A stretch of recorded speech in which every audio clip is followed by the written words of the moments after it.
Hi, my name is Josh, and in this video I will be making a video explanation of one big question. What was the US of A doing during the Vietnam War? For those of you that are watching this in class, yes, this will be posted on YouTube, and yes, I will put the channel name on screen for you to go check out this video again if you want, or go check out some of my other projects that I've posted on this channel that happen to be videos. Anyways, the big thing that we're discussing right now is what was the USA doing during the Vietnam War? This question is based off of the book Defining Moments of the Vietnam War by Tom Pendergast. So, if you're looking to see where I got my information from, go look at that book. But here's my notes and journal entries of that to provide to you in a presentation.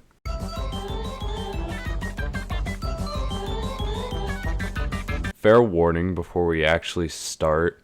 All of my notes and journal entries are a bit scrambled up because it's 5 sentences summarizing 20 pages each entry.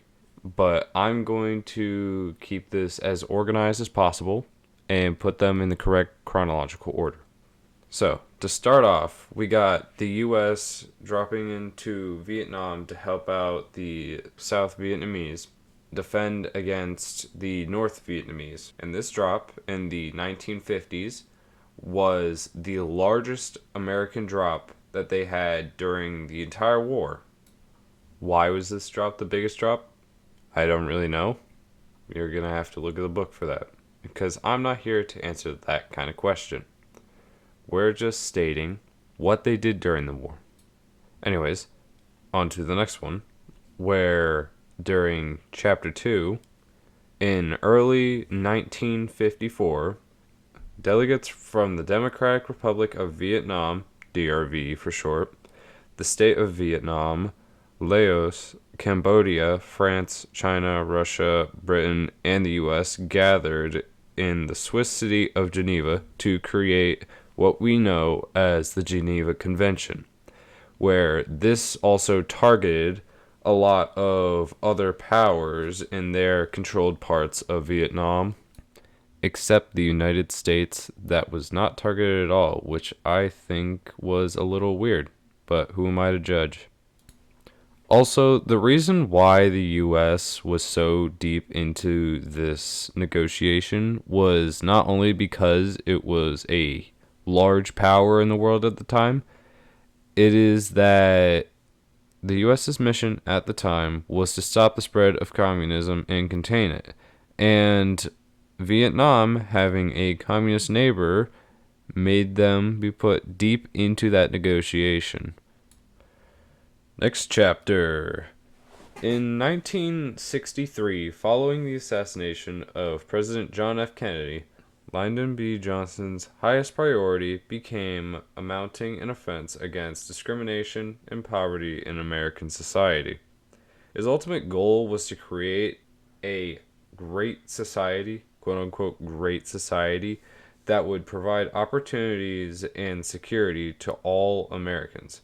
Many people at the time barely got any opportunities due to poverty and their skin color. Johnson created many social programs during the mid-1960s, such as the Civil Rights Act, Voting Rights Act, Clean Air Act, and the Medicare and Medicaid legislations.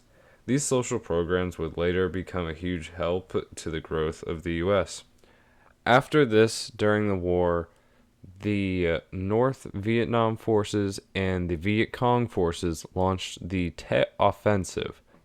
The Tet Offensive was an offensive that took place during the Lunar New Year, and it was supposed to be a ceasefire, so the attack was meant to be a surprise. But the US and South Vietnamese forces regrouped quickly and almost decimated the entirety of the Viet Cong forces, rendering them useless for several years. Even though the US and South Vietnamese forces technically won this, the US saw this as a huge loss, and started negotiations with North Vietnamese forces to end the war. Why would they do that? Not really sure, but what's done is done. Money and power is not what wins you wars all the time, because during this war, the American military were known to be the best trained, best equipped, and the most formidable force in Vietnam. Yet they still lost to the North Vietnamese and Viet Cong forces.